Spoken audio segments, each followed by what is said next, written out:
first thing I want to ask is obviously we'll talk about it. Your family being a large reason why you're talking with me today. Have you had the chance to connect with them yet to get their thoughts on everything? Not yet. Okay, what are you anticipating from them? I'm not quite sure, to be honest with you. I'm anticipating that they missed me as much as I missed them, and maybe even more. But I don't know if that's possible. Um, I just want to. I just can't wait to talk to her and see her face, and reiterate how much I love her and I missed her. All right, well, let's get into everything that happened over the past 3 weeks because it is a lot. So, obviously, a lot of chaos over the course of this week. And I'm not even sure if you're aware, but there was a lot of talk going into the eviction about how some people might have evicted Tucker if he even sat on the block against you. And obviously, you had this big kind of wild card thrown in and America's veto putting up Quinn. But what were some of those moments after the dust kind of settled with the AI arena? We saw you whispering something to T Core. Were you encouraging people in that moment of like, listen, third time's the charm in terms of nominations, just let me go? Um, I really didn't get an opportunity to really bond with T-Core, and Hmm. we always passed each other. And she's so kind and she's so sweet, and she was definitely one of the nicest people in the house. They were all pretty nice, but she definitely she was a special person. I'm not too sure what her story really is. There was a lot of speculation that she was a spy or something, but I just whispered to her that I hope she does well in the game. I told her to do the right thing for the game, and that I wish we had had an opportunity to become be more friendly, and that might happen down the road. So obviously homesickness is a large part of your narrative. And we came into the feeds a few days late. So I'm curious from your perspective, when did those feelings start getting settled in for you? Was it as immediate as like getting settled in from the adrenaline of the first night, or did it take a little while before you started longing for home? Um, yeah, kind of even stepping off the plane. I had doubts. I didn't leave well. My 8-year-old was nervous about me going. She made it perfectly clear that she didn't want me to go. She was apprehensive to hug me when I left to get on the plane to California. So that always set with me. But once I got in the house, the first week was good. Got a connection. My plan was actually working out really good as far as how I wanted to go in the house. I wanted to go in the house and kind of align myself with somebody that I thought was going to be a good social player who had a powerful game in competitions. And I felt as though Matt was going to be that person. And Matt actually approached me and we had a real good conversation. He wanted to work with me. So my plan was to be able to kind of ride his coattails and pump him up and give him the encouragement and tell him how good he is. I think I did that too much because he ended up talking to absolutely everybody in the house. And my other plan was to try and connect with a younger player. And Cedric immediately reminded me of one of my sons, my oldest son, when he was probably that age, and it kind of like helped with that connection. And I did bond very well with Cedric.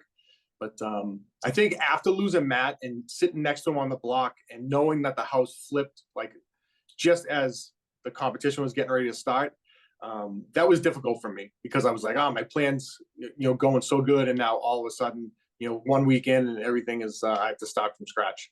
Yeah, so to that point, I mean, something that to be cards up, we sort of have looked at as fans is that it did sort of seem like, to your point, when your mood was most down was when you felt most out of it, right? When you were on the outside, when you were being nominated. But then it seems like when you were doing things like winning the veto, or you got into this the Shakers alliance with Cedric and Tucker, then like your mood was great. You were back in the game. What do you make of that assessment?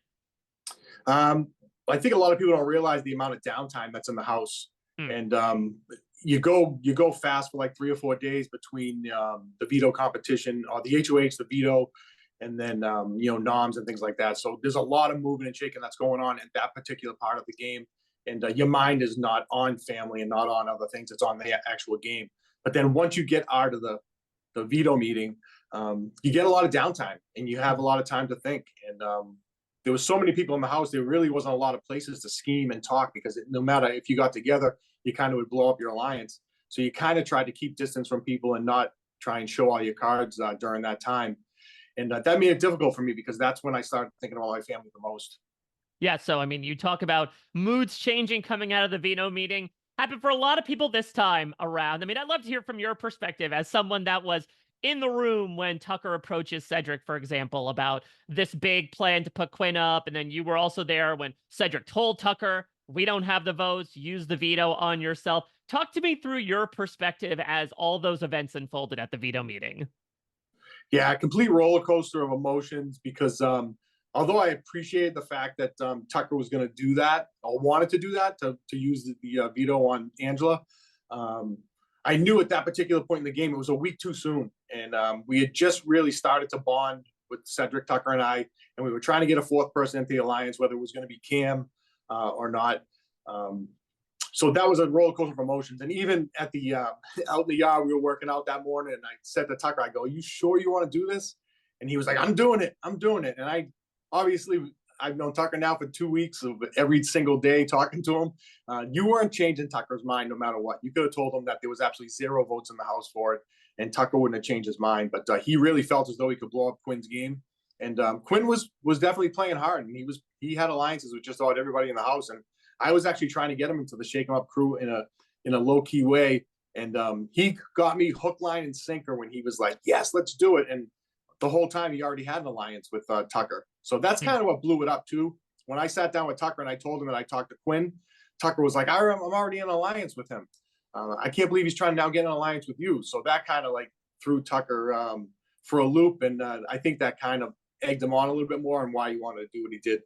Yeah, so you talk about the Shake 'em Up alliance. I mean, that was formed in part because you had this assumption that there was a women's alliance, that there was a group of women that were working together, conspiring together. You pegged Brooklyn as the head of it. She confronted you about that a few days ago. So talk to me about that assessment you made and also your response to kind of being called out on that assessment by Brooklyn.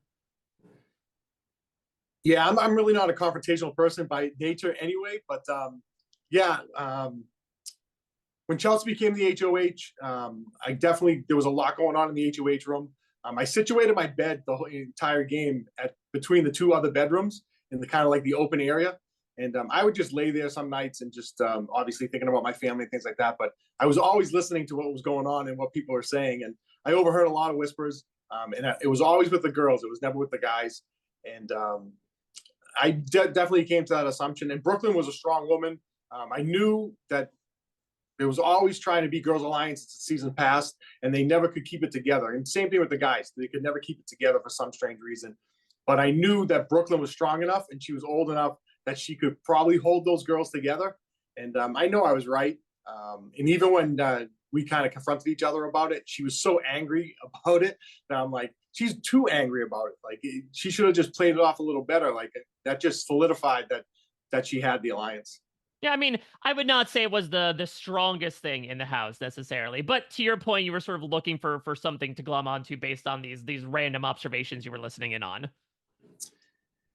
Yeah, I didn't think it was. I didn't think any of the alliances in the house were strong, and there was a lot of Hmm. them. Like there was a lot of alliances, and it was odd to me that was happening because obviously, as a fan of the show, alliances usually form fairly quickly, and they stay strong for a couple of weeks, and then they fizzle out or they break up.